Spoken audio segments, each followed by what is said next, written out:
असे जेजुरी राजधानी जयाची, सती म्हाळसा पटराणीच साची.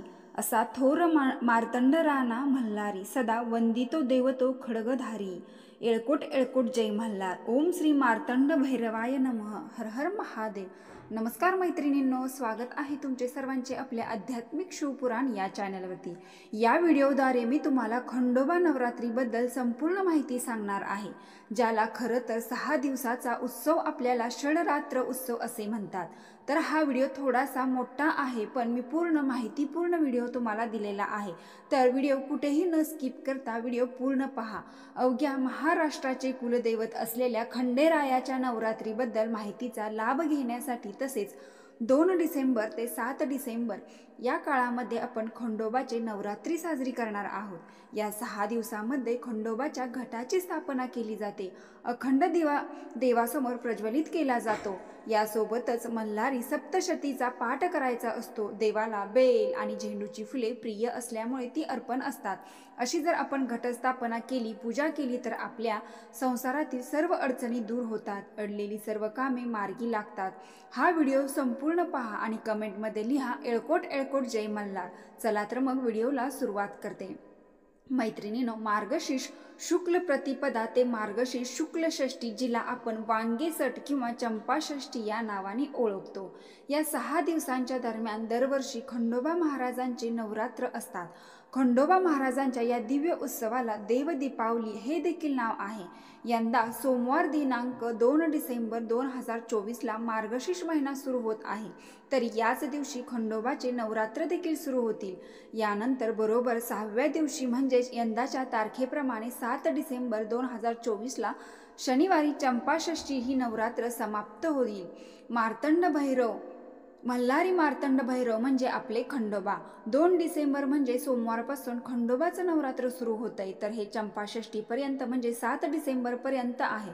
हे जे 7 दिवस असतात, 6 ते 7 दिवस असतात, हे अत्यंत महत्त्वाचे असतात. कारण आपल्या घराला एक कुलदेवी असते, एक कुलदेवता असतात.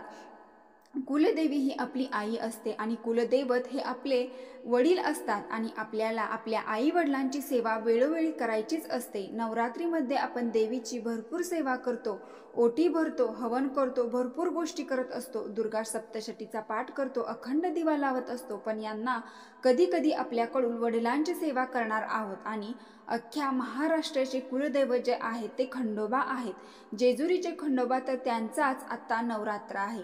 मी मागच्या व्हिडिओमध्ये मी तुम्हाला सांगितले की ताई, आमची कुलदैवत जे आहे ते दुसरे आहे, तर मग आम्ही हे केले तर चालेल का? बघा, खंडोबा हे शिवाचं एक रूप आहे आणि खंडोबाची सेवा आहे. तर त्यामुळे तुमच्या मनापासून इच्छा असेल तर तुम्ही ते करू शकतात. आपल्याला बघा, अडचण येतात की घरामध्ये लग्न जमत नाहीये, मुलगा शिकलेला आहे, मुलगी शिकलेली आहे, भरपूर दिसायला पण सुंदर आहे, सगळं काही आहे, पगार पाणी आहे, घरदार चांगलं आहे, पण लग्न जमत नाही.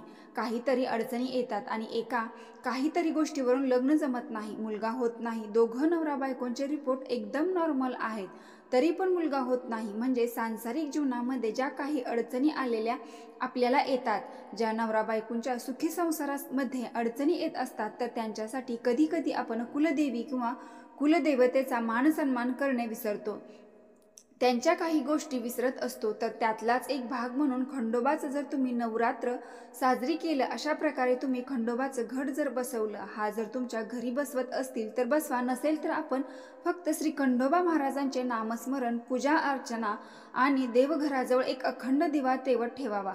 तर त्यामुळे तुमच्या सांसारिक जीवनामधल्या ज्या अडचणी आहेत त्या नष्ट होऊ शकतात.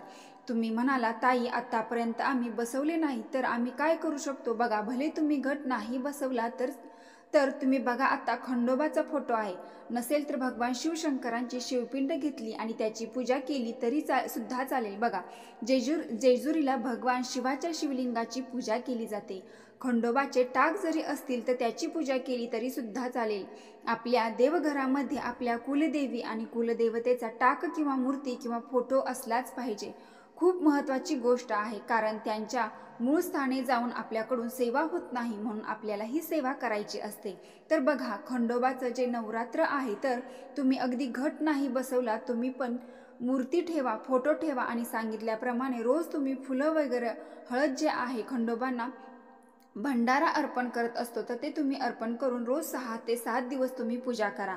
खंडोबाची आरती म्हणा, अशा प्रकारे तुम्ही करू शकतात. पण मनामध्ये इच्छा असेल, अगदी सोपी पद्धत आहे, तर तुम्ही खंडोबाचं घट आहे ते पण बसवू शकतात आणि अखंड दिवा तर तुम्ही लावू शकतात.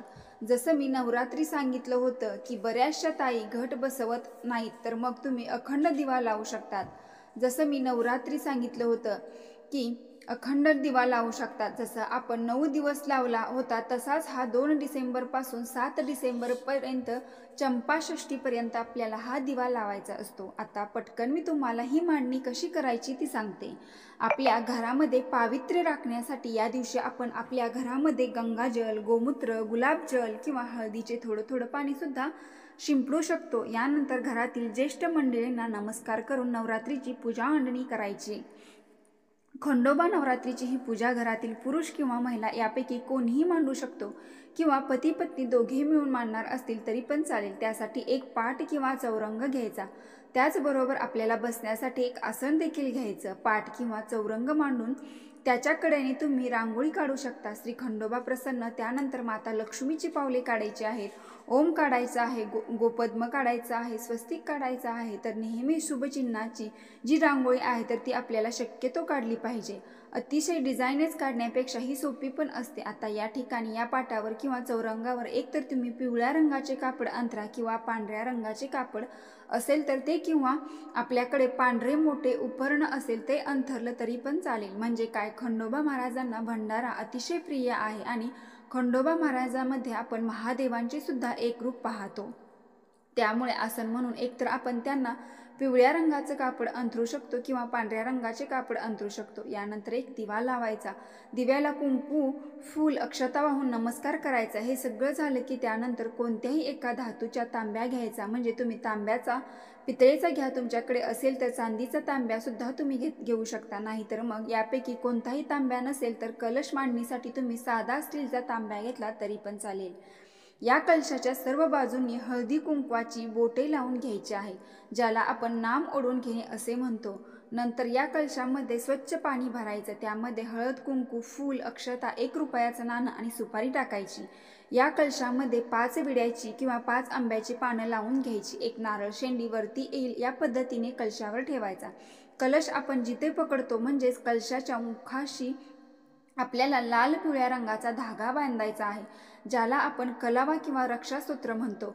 वासुकी नागाचे प्रतीक म्हणून कलशाच्या मुखाशी लाल पिवळ्या रंगाचा धागा बांधण्याची पद्धत आहे. नारळाची जी बाजू पूजा मांडल्यानंतर आपल्याला समोर दिसणार आहे त्या बाजूने नारळावर आपल्याला हळदीचा एक मोठा टिळा गंध म्हणून लावायचा आहे. खंडोबा महाराजांची पूजा आहे, त्यामुळे भंडाऱ्याचा म्हणजे हळदीचा टिळा आपल्याला तिथे गंध म्हणून नारळावर लावायचा असतो. आता पाटावर किंवा चौरंगावर देवासाठी अंथरलेल्या पांढऱ्या किंवा पिवळ्या रंगाच्या आसनावर आपल्याला आपल्या डाव्या हाताला मंगल कलशाची स्थापना करायची असते. मंगल कलशाची स्थापना आपण जर आपल्या डाव्या हाताला केली तर बरोबर देवांच्या मूर्ती आपण त्याच्या शेजारी ठेवत जातो. तर देवाच्या उजव्या हाताला मंगल कलश होतो. तर काय करायचं, मंगल कलश ठेवण्यापूर्वी आपल्या डाव्या हाताला त्या आसनावर एखादं ताट किंवा प्लेट ठेवायचं. अगदी तुम्ही मध्यम आकाराची प्लेट किंवा ताट ठेवली तरी पण चालेल. या ताटामध्ये एकतर तुम्ही भंडारा पसरवून घेऊ शकता किंवा भंडाऱ्याने पिवळे केलेले तांदूळ किंवा ज्याला आपण अक्षता म्हणतो, तर साधारणतः वाटीभर असे पिवळे केलेले तांदूळ त्या ताटामध्ये पसरवून घ्यायचे आणि त्याच्यावर मंगल कलशाची स्थापना करायची. आता त्यानंतर बघा, जर तुम्ही घट बसवत असाल तर ज्या पद्धतीने आपण नवरात्रीला घट बसवतो त्या पद्धतीनेच आपल्याला खंडोबा महाराजांची सुद्धा घट बसवून घ्यायचे आहेत. बघा, घट बसवण्यासाठी टोपली किंवा एखादं ताट घ्यायचं. त्यामध्ये माती घ्यायची. त्यामध्ये तुम्ही फक्त गहू पण टाकू शकतात किंवा जे सप्तधान्य आपल्याला मिळतं, 7 धान्य आहेत. आता यामध्ये ज्वारी आहे, बाजरी आहे, मका आहे, असे 7 धान्य आहेत. तर ते खाली आपण पहिले मातीचा एक थर ठेवायचा. खूप चिकन माती पण घेऊ नका. मी नवरात्रीच्या वेळेस तुम्हाला सांगितलं होतं, चिकन माती घेतली का चिखल जास्त होतो, मग बुरशी येते. ही माती आहे. काळी माती छान घ्यायची, तुम्हाला टोपलीमध्ये माती खाली टाकायची आहे, परत वरून थोडी माती टाकायची आहे, परत थोडे सप्तधान्य टाकायचे आहे। अशा प्रकारे ही टोपलीमध्ये आपण हे धान्य ठेवलेले आहे। आता हे झाल्यानंतर बघा तिथेच आपल्याला एक शंख ठेवायचा आहे। गणपतीची स्थापना आपण अगोदरच करून घ्यायची आहे, घंटीनाद करून घ्यायचा आहे। आता आपल्याला आपली मेन पूजा म्हणजे खंडोबाची स्थापना करायची आहे। खंडोबा महाराजांची पूजा करते वेळेस आपल्याला एक संकल्पही करायचा आहे।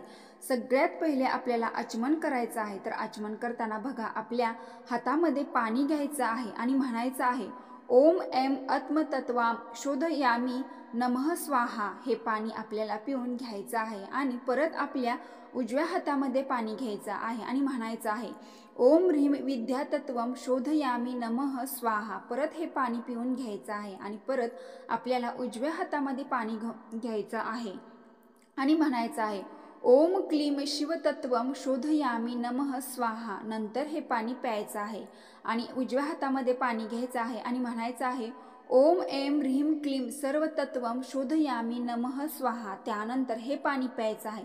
ठीक आहे, 4 वेळेस हे मंत्र म्हणून आपल्याला पाणी प्यायचं आहे। 4 वेळेस आपल्याला हे पाणी हा मंत्र म्हणून प्यायचं आहे। आता आपल्याला संकल्प करायचा आहे। तर संकल्प करण्यासाठी आपल्याला उजव्या हातामध्ये पाणी घ्यायचं आहे, त्यामध्ये तुम्हाला हळद कुंकू अक्षता टाकायचा आहे, एक फूल टाकायचं आहे आणि संकल्प असा म्हणायचा आहे मी अमुक अमुक म्हणजे तुमचं जे गोत्र आहे ते सांगावे, गोत्रात उत्पन्न झालेली अमुक तुमचे नावाची माझ्या सर्व कुटुंबाला क्षेम स्थैर्य आयु आरोग्य विद्या ऐश्वर्य प्राप्तीसाठी वर्धनासाठी सर्व दुरित उपशमनासाठी अशुभ शक्तीचे भय उपद्रव्य निवारण्यासाठी आर्थिक सबलीकरणासाठी आदित्य सकल ग्रहपीडा शांतीसाठी त्रिविध ताप निवारण्यासाठी तसेच श्री कुलदेवी व श्री कुलदैवत श्री सद्गुरूची अखंड अचंचल अभेद्य भक्ती सेवा व सानिध्य प्राप्तीसाठी प्रतिवर्षी कुलधर्माच्या अंगभूत श्री घटस्थापना अखंड दीप प्रज्वलन आणि श्री मल्हारी सप्तशती ग्रंथाचे अमुक एक संख्येमध्ये पाठाचा संकल्प करीत आहे। मल्हारी सप्तशतीचा पाठ आपल्याला करायचाच असतो, तर तो पाठ किती संख्येमध्ये करायचा आहे ते आपल्याला संकल्पामध्ये बोलायचं असतं आणि तोही आपल्याला पाठ करायचा असतो। त्यानंतर हे पाणी तुम्हाला ताम्हणामध्ये सोडायचं आहे। आता हे जे पाणी आहे अभिषेकाचं संकल्पाचं तुळशीला सोडून तुम्हाला इतर कुठल्याही ठिकाणी ओतून द्यायचं आहे। यानंतर बघा कोणतीही पूजा असेल, व्रतवैकल्य असेल, धार्मिक कार्य असेल तर त्यामध्ये पहिला मान असतो तो गणपती बाप्पांचा। आता गणपती बाप्पांची आपल्याला स्थापना करायची आहे। बघा गणपतीची तुम्ही सुपारी स्वरूपात किंवा तुमची परिवारातील गणपतीची मूर्ती घेतली तरी पण चालेल, पण बघा घट बसलेले देव आपण हलवत नाही, तर त्यामुळे तुम्ही तुमचं गणपतीची मूर्ती जी आहे ती देवाऱ्यातच ठेवा। आपण सुपारी स्वरूपात गणपती बाप्पा घेऊ, कारण मग आपण रोज देवांची पूजा देवघरात करणार आहोत। मग गणपती बाप्पांची मूर्ती इथे ठेवण्यापेक्षा तुम्ही तिथे सुपारी स्वरूप गणपती बाप्पांची स्थापना करा। गणपती स्वरूप सुपारी घ्यायची आहे, तर याच आपल्याला अभिषेक करायचा आहे। ओम गण गणपते नमः ओम गण गणपते नमः असा 11 वेळा पाण्याने, 11 वेळेस पंचामृताने किंवा दुधाने, परत 11 वेळेस पाण्याने तुम्हाला अभिषेक करायचा। त्यानंतर सुपारी जी आहे ती तुम्हाला स्वच्छ पुसून घ्यायची, विड्याचे पान ठेवले त्याच्यावर किंचित अक्षता टाकून ही सुपारी आपण तिथे गणपती बाप्पाची म्हणून स्थापना करून घ्यायची आहे। आणि बाकी 6 दिवस असं काही नाही की 6 दिवसामध्ये घट हलवायचे नाही वगैरे, फक्त घटीचे आपण टाक वगैरे ठेवणार आहोत, तर ते आपल्याला हलवायचे नाहीत। आता या ठिकाणी तुमच्याकडे टाक नसतील तर गणपतीच्या शेजारी शिवलिंगाची पूजा केली तरी सुद्धा चालेल। आता तुम्ही ज्या ठिकाणी गणपतीच्या शेजारी 2 विड्याचे पाने ठेवून त्याच्यावर थोडेसे तांदूळ ठेवून खंडोबा महाराजांची स्थापना केली, त्याच ठिकाणी उजव्या साईडला आणि डाव्या साईडला 2-2 विड्याची पाने ठेवून त्याच्यावर 1-1 सुपारी ठेवायची आहे। जणू काही उजव्या बाजूची सुपारी बाणाई आहे आणि डाव्या बाजूची सुपारी म्हाळसा आहे। अशा पद्धतीने त्यांच्या पत्नींची देखील स्थापना होऊन जाईल। तर हे केव्हा करायचे? ज्यावेळेस आपण खंडोबा महाराजांचे टाक ठेवतो त्या टाकावरती या दोन्ही पत्नी नसतील त्यावेळेस आपल्याला असे विड्याचे पान ठेवून त्यांची खंडोबा महाराजांची पत्नी म्हणून पूजा करायची आहे। आता या ठिकाणी खंडोबा महाराजांना चंदन अर्पण करू शकतो किंवा हळद त्यांना अतिप्रिय आहे, हळद अर्पण करू शकतो आणि म्हाळसा आणि बाणाईला हळदी कुंकू अर्पण करून 1-1 फुले अर्पण करताना झेंडू, चाफा, गोकर्ण यापैकी कोणतेही फूल अर्पण करून अक्षता वाहून पूजा करायची आहे. पूजा करत असताना येळकोट येळकोट जय मल्हार अशी जय घोषणा करायची आहे आणि ओम श्री मार्तंड भैरवाय नमः, ओम नमः शिवाय हा मंत्र देखील म्हणायचा आहे. यानंतर गणपती बाप्पा समोर गुळ खोबरे नैवेद्य म्हणून ठेवा आणि बाकी देवी देवतांसमोर बेल, दवना त्याचबरोबर काही ऋतुमानानुसार फळे ठेवा.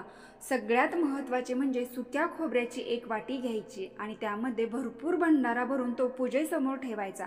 बाकी एक वेळ तुम्ही फळे नाही ठेवले तरी चालतील, पण बेल, भंडारा, खोबऱ्याची वाटी ही मात्र नक्की ठेवा.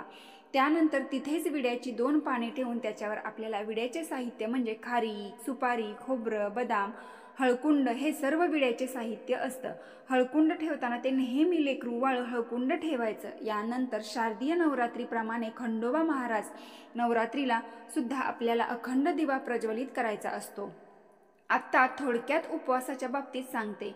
उपवास करायचा असेल तर मार्गशीर्ष शुक्ल प्रतिपदेपासून चंपाषष्ठीपर्यंत उपवास तुम्हाला दोन्ही वेळेस करायचा आहे. म्हणजे एकदा तुम्ही घटस्थापनेला या उपवासाला सुरुवात केली, तुम्हाला चंपाषष्ठीलाच हा उपवास सोडता येईल. उपवासासाठी तुम्ही साबुदाणाची खिचडी खाऊ शकता, फळांचे ज्यूस घेऊ शकता, फळे घेऊ शकता. बाकी भगर तेवढी यामध्ये तुम्हाला खाता येणार नाही, कारण जेव्हा महादेवांची आपण व्रतवैकल्य करतो तेव्हा सुद्धा आपल्याला भगर खाणं वर्ज्य आहे असं सांगितलं जातं. त्यातल्या त्यात खंडोबा महाराज सुद्धा भगवान शिवशंकरांचंच एक प्रतीक आहे, रूप आहे, म्हणून त्यांना आपण पूजतो. त्यांच्या या व्रतामध्ये सुद्धा आपल्याला 6 दिवस भगर अजिबात खायची नाही, हे मात्र लक्षात ठेवा. तर मैत्रिणींनो, ही झाली अशा पद्धतीने खंडोबा नवरात्री घटस्थापनेची पद्धत. जर तुम्हाला माहितीपूर्ण व्हिडिओ आवडला असेल तर आपल्या चॅनलला लाईक करून कमेंट बॉक्समध्ये हर हर महादेव, ओम मार्तंड भैरवाय नमः टाईप करा. धन्यवाद.